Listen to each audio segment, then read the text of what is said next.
Hi, welcome to the channel. Welcome back if you're a current subscriber. If you felt gaslit or manipulated or that things were all over the place and very confusing in Gypsy Rose's latest anti-cyberbullying video, you're not alone in that, and there's a reason why. We're going to decode that today. I'm going to let you know exactly what we're actually hearing from Gypsy Rose. Let's get started. Bullying.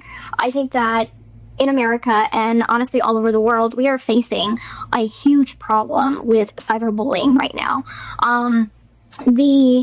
The areas in which I think are the pitfalls of social media is that, yes, there's community guidelines that are put in place on these platforms. Let's start here. First of all, what we're seeing is an air of superiority. Her chin being up, there's no shame, guilt, remorse, sadness, no negative tonality. There's not a drooping of features. And in fact, we see a lot of duper's delight in this that I'm going to point out. So her talking about cyberbullying, a negative, sensitive topic, and her saying that this is happening right now, but there's rapid eye blinking, definitely an increased blink rate in comparison to what I've seen typically from her, and her chin being up, no defensiveness, no barriering behaviors, no shame, guilt, remorse, sadness, or anything around this, which makes this seemingly not actually a video about cyberbullying, about advocating for cyberbullying for the general population, for teens. She's going to emphasize and mention teens a lot and children, and there's a reason for this that I am again going to point out when we get to it, but I want you to keep in mind that right now she says this is an issue right now in America. Later on she's going to tell us it's not an issue right now, but right now she wants to start advocating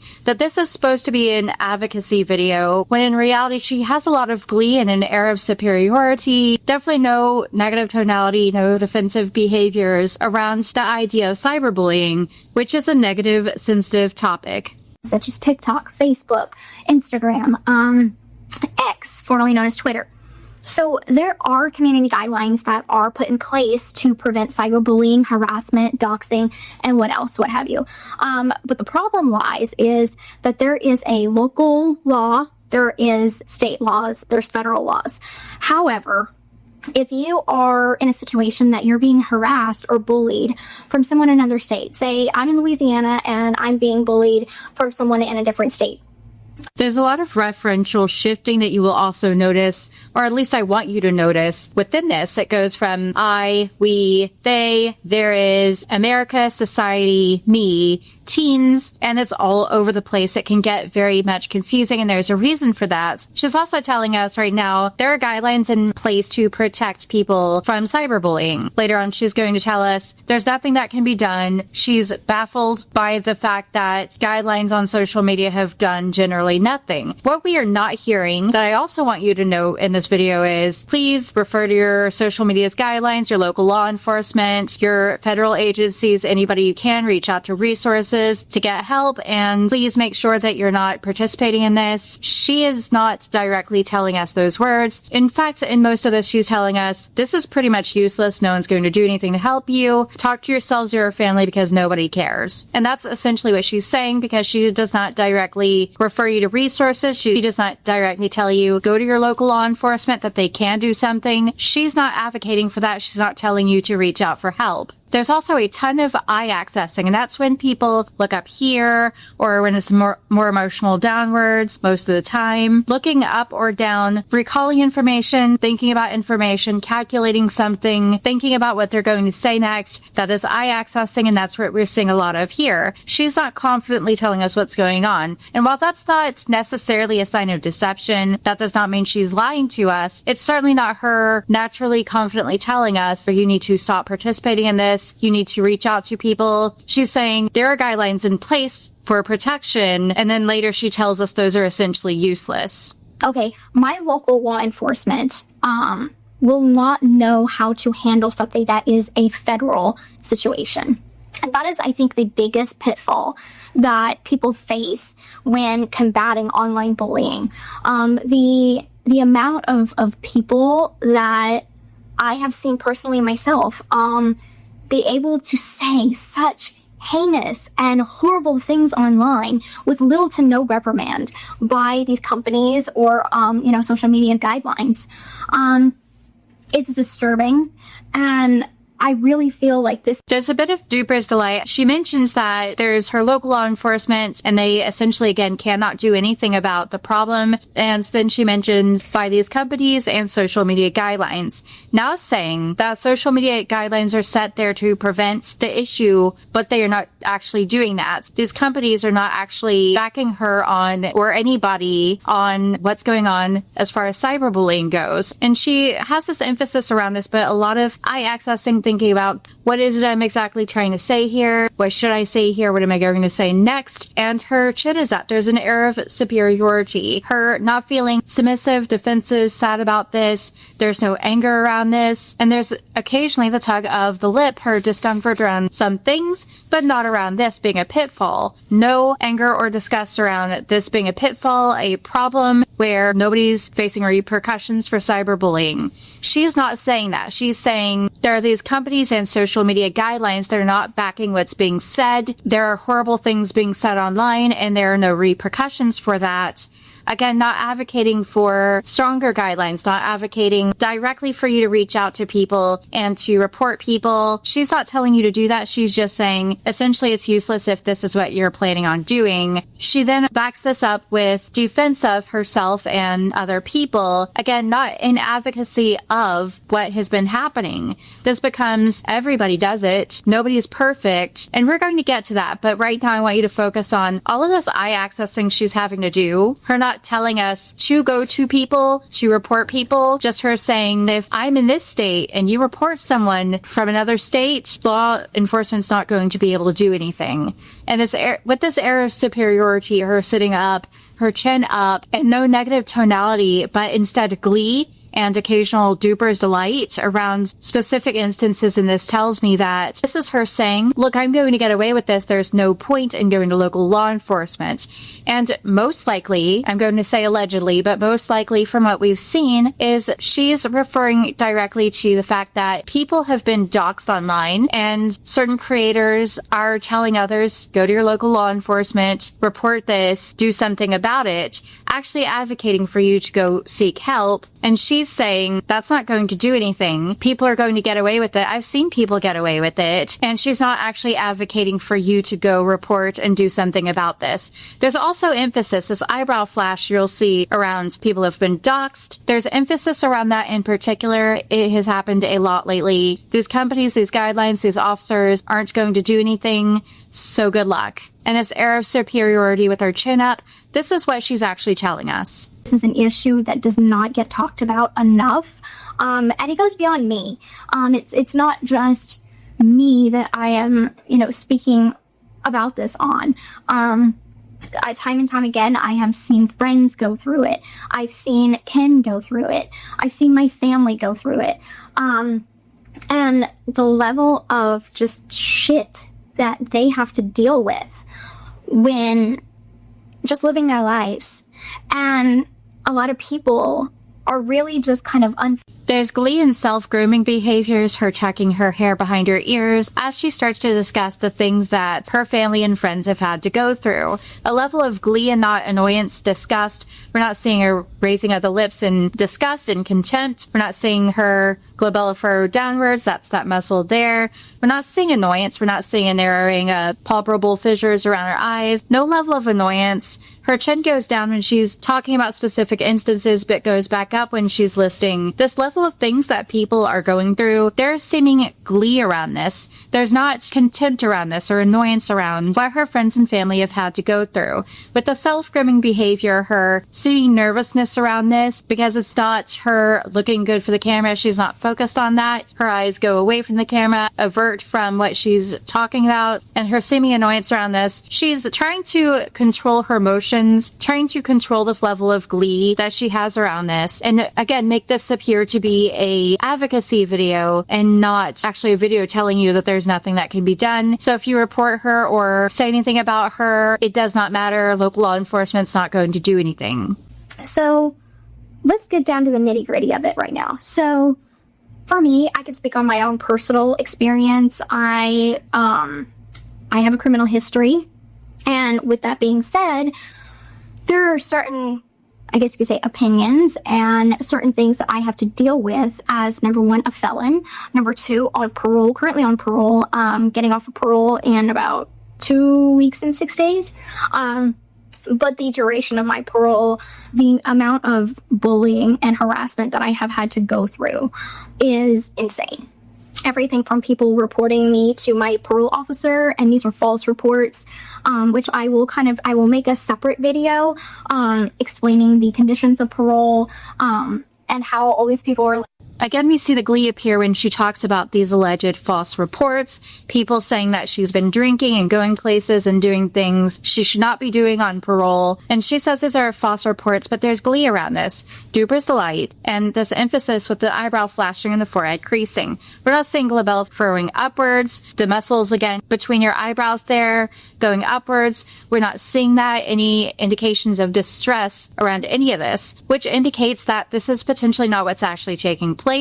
Again, making this not an advocacy video for bullying, for cyberbullying, but instead more of a threat. She violated her parole, and it wasn't true, which kind of leads into gossip and the amount of danger and damage that gossip can do on someone's reputation. So we have a lot to talk about, and I would love to be able to open up my comment sections, but as a mother, I am not able, a mother to a 5-month-old, I am not able to go in and pick apart each. Now this shift has gone from there's local law enforcement, there are social media guidelines, to there are parole violations. Let's talk about me, to I would like to open my comment section. It doesn't relate to what she was saying about parole violations. Now it becomes reputation in social media, going back to that and what's taking place on social media. And you'll hear her say things along the lines of, I can only speak for myself, my own personal experience, and then shifting later to teens, children, adults, general society, everyone else, and that separation between herself and everyone else, the certainty between this being people who are bullies, and then later on you'll hear her say, I don't really know if it's bullies or if this is an honest opinion from the general public.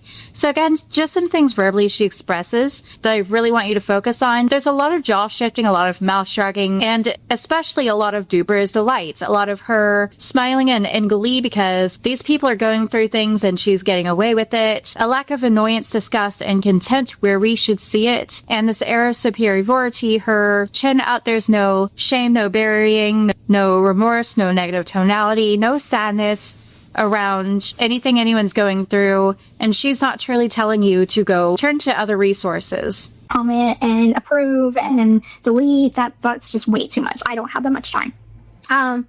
So I think right now I want people to have... Sorry to pause so soon. I also want to note there's some Duper's delight when she says, I'm just realizing I'm a mother of a 5-month-old, noting the specific age, and that's manipulative. That's done on purpose. I'm going to say allegedly, but her noting that specific age to tell you, think of the children. You should be thinking of the children when you say things about me. I'm a mother. I would love to open my comment section. This is about me and how I'm a mother, and you should think about that when you say things about me, about how my child, who by the way is only 5 months old right now, will eventually grow up and become someone who sees all of this. She wants you to see that. Again, not an advocacy for people to report or anything like that. This becomes about her reputation, her social media, how no one's doing anything to protect her, but they also won't be protecting anybody else. She has seen this firsthand, and people have reported her, but since those are allegedly false reports, there's nothing that can be done.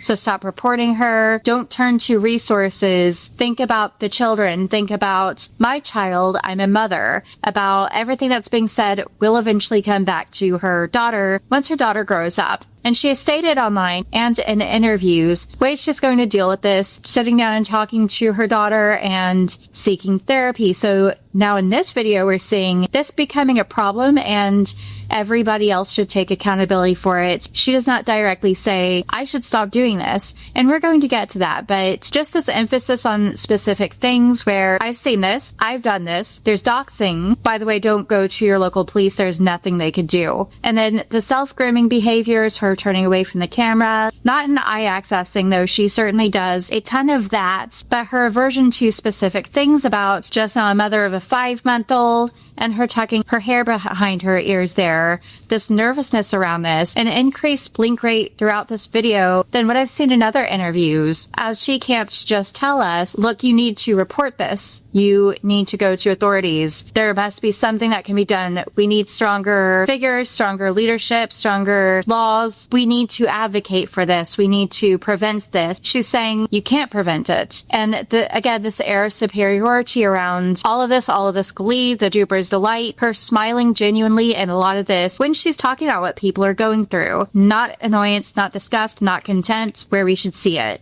These conversations with their family, with themselves, their loved ones, their sisters, their brothers, because this is an issue that I feel I watch on a daily basis.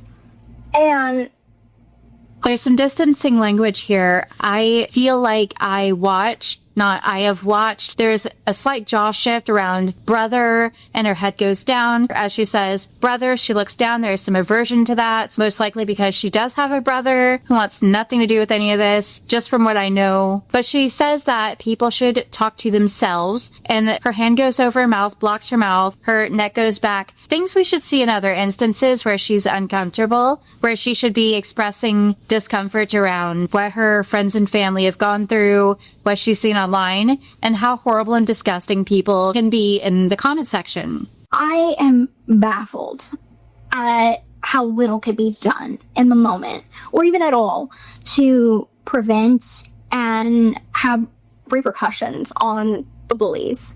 And I just want to start by saying nobody's perfect, okay?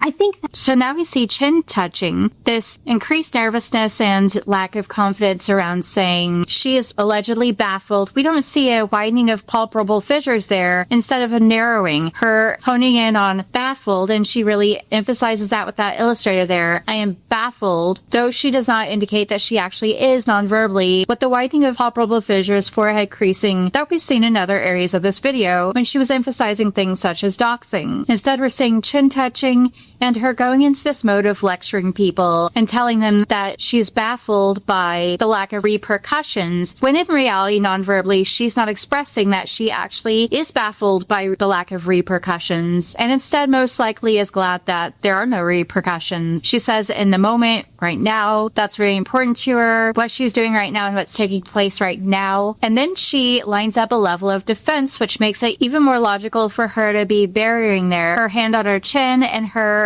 blocking that part of her body, because now she's going into a defensive lecturing mode. She's saying nobody's perfect. And then she goes into defending people who actually cyberbully, saying this is something that she does participate in herself. That if you have ever said you've got an argument in the comment section and you're like, oh, you're stupid, you're an idiot, you don't know what you're talking about, that's online bullying. I'm guilty of it.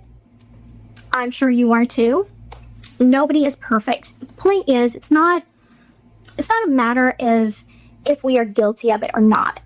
Blink rate is really increased in that part where she's discussing nobody's perfect. If you've done these things, then if you've called these people these names, if you've argued with anyone in comment sections, all things we've seen her and her friends and family do, by the way. If you do those things, you are cyberbullying. Again, there's this amount of glee, this duper's delight around something that's allegedly annoying, disgusting, contemptuous, bad. She's not saying this is bad. Non-verbally, she's not expressing that this is a bad thing. It's about, hey, we've probably done it in our life, and, it's not okay. And that behavior needs to stop. And just recognizing that we are all individuals, that you don't know me, I don't know you. I don't know what's going on in your mindset, you don't know what's going on in mine.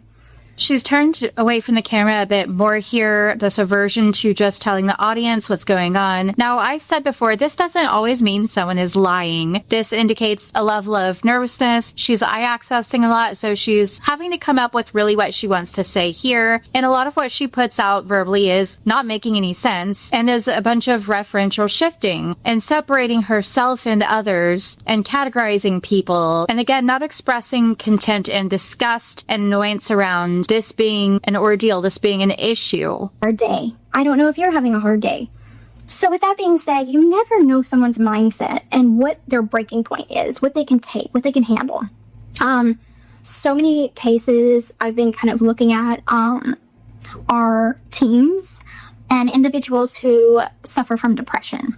So if someone is suffering from depression and you're calling them names like ugly, fat, stupid, like all of the names that you can think of, that you never know if your words are going to be the thing that triggers this. This goes back to being your problem, not I've participated, I should stop, we should stop. You don't know. And she's just letting us know that, again, don't bother reporting anything. It's not going to do anything. You should think of the children. You should take accountability. You should stop participating. Nobody's perfect, so I've done it. But you should definitely talk to your friends and family, not local law enforcement, but do talk to yourself and people who might generally care. And by the way, you never know who this is affecting. She brings up teens and children. She really emphasizes this a lot within this video, teens and children. There's a focus on this, which is pretty interesting given she was just on an app that mostly has a lot of children on it. And there's a lot of controversy around that, but her focus on that a lot in this video is just to tell us, think about the children, think about the teens. I know you all care about teens and children, so you should be thinking about that when you make comments that might be mean or might refer to who I am. You should think about that, and you should take accountability. You should also not be reaching out to local law enforcement, and you should not be advocating for any of this. You should be talking to yourself, your friends, and your family. And to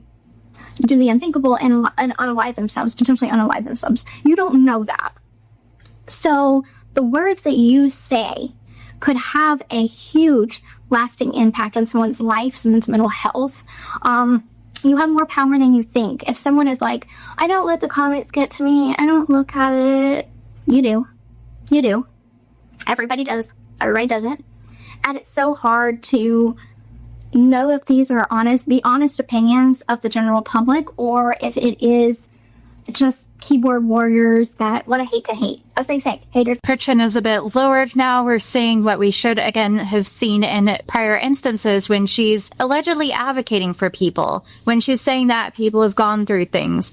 This is what we should have seen. Instead, we're seeing her become defensive, again, lining up a defense as to why people might look at comments so that viewers of this particular video cannot fire back that don't look at the comments. If they're bothering you, don't look at the comments. And her saying that she would love to open up her comment section. Now she's going back to comments and saying everyone looks at the comments, so don't tell me not to look at the comments. Don't tell me keep the comments off. I need those on. You should just in particular stop judging me. And again, we go back to seeing some glee around what's being listed off as negative, a lack of content and disgust. You're gonna hate. And why I'm kind of speaking about this now is because I'm starting to realize that it might not be an issue right now, but I am the mother of a 5-month-old daughter. And this 5-month-old daughter will grow up. And when she is 16, 17, 18, 25, she's going to go on social media. And my fear that I feel like I know is going to happen, I don't want it to happen, but it's kind of inevitable. It happens to everybody that associates with me or in my life, like family, friends, significant other, whatever. They get bullied. And they are a target because they are close. The eye blocking, her closing her eyes for an elongated period of time, which indicates aversion perhaps to her saying her fear does stop being a real fear. There's a lack of emphasis, eyebrow flashing and forehead creasing around my fear. I feel like I know this is going to happen. This lack of confidence around saying that these are things that are going to take place and that she's afraid of. And there's also distancing language. I feel like I know, followed by it's inevitable. Instead, this is think about the children, think about my 5-month-old daughter. I would love to open up my comment section so I can get some engagement, but you all need to take accountability first. and you all need to stop cyberbullying, stop judging me, stop calling me things. I know because I am a victim of bullying, and so are others around me just because they know me. You should be watching what you say online about me because they're facing this bullying. They are the victims, I am the victim, and I don't know if this is genuinely from the stance of someone who has a honest opinion about me or if these are just haters. So you should focus on the fact that this is probably hate. This is probably a keyboard warrior. And since I am a victim, my daughter's going to be a victim, and you should consider that when you are talking about what you're talking about in regards to myself. To me. So with that being said, when my daughter becomes a teenager and she goes on social media, she's going to face a lot of criticism. She's going to face a lot of bullying. As much as I don't want that for her, it's inevitable. So with that being said, I really want to start advocating now to have a safer space online for teens, preteens, children, adults. Again, there's this time shift and referential shift. It goes back to her being an advocate, and she's allegedly advocating right now, even though it's not an issue right now. The lack of emphasis that we've seen in the illustrators, the eyebrow flashes, everything we've seen around all of this, and the eye accessing, the thinking about what she's going to say, all of that disappears when she's starting to discuss how she wants to advocate for this now. And this becomes, again, less about America has this huge problem. It's all of society. Teens and people I've been allegedly focused on are facing this problem currently, and it needs to stop. This becomes, think about the children and how that's going to affect them in the future. You don't know how that's going to affect them, such as my daughter, because I'm a victim, and thus my friends and family are a victim just because they're associated with me. You should think about that, and that's not an issue. It doesn't affect my baby now, but definitely think about how that's going to affect her later. Maybe in general. Often teens are not, their brains have not matured enough to understand the difference between reality and online BS. And that leads them down a dark path.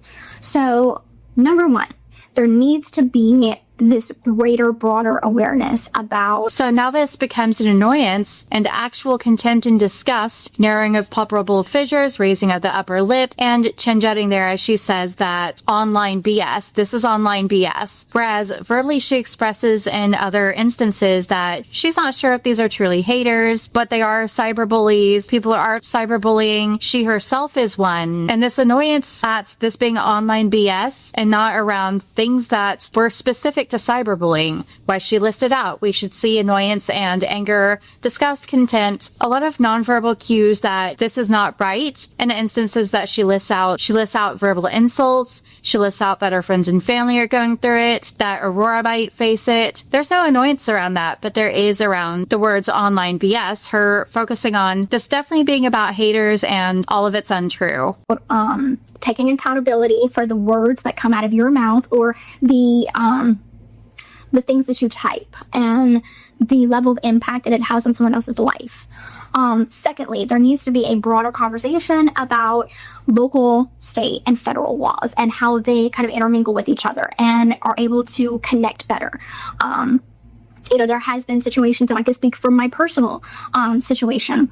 I have had online death threats. I have had people come to my house. I have had people threaten to, unalive me. I have had all of. Now we're seeing her scratch her nose after she discusses how local, federal, and state law enforcement can intermingle and discuss and connect. There's a stress around this, stress and nervousness around enforcement from state, local, federal, all of it being intermingled and connected, perhaps because that's not actually what she wants. Normally, we scratch our nose because either they're dust mites, but that would be more down here, or nasal tissue swells when we're nervous about something, in particular when we're being deceptive. So that's what we're seeing here, where she's not confidently telling us local, federal, and state law enforcement should definitely connect about this. This should get done. This is what we should be doing. This is something she generally wants a discussion around. Doesn't non-verbally indicate that she actually does. These range of threats.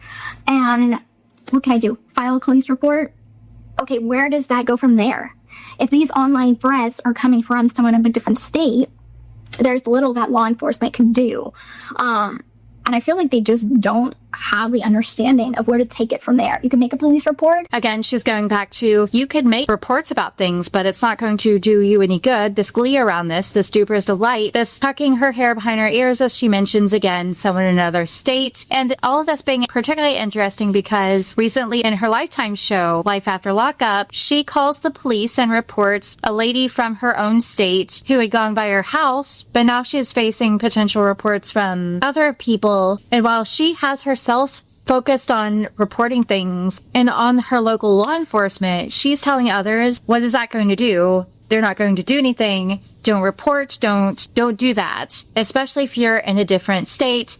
There's nothing they're going to do. And then this air of superiority around this and her lecturing people, not advocating, not telling you, reach out to resources, reach out to your local law enforcement or your federal, this is who you could call. Please also don't do that. Don't participate. She says, I'm not a perfect person. Think of the children. I focus on comments. I want to open up my comments. Think about what you're going to say in the comments, though, that might affect me later. I've been the victim of these things. I am a victim. People are victims because I'm a victim. And this is not her strongly telling us what can be done, what should be done, aside from you should definitely not say things in the comment section that might be negative towards her. I'm going to end this here. This is what this has all been about. Please let me know your own thoughts in the comment section. Please hit the like button. Please subscribe. Thank you for watching.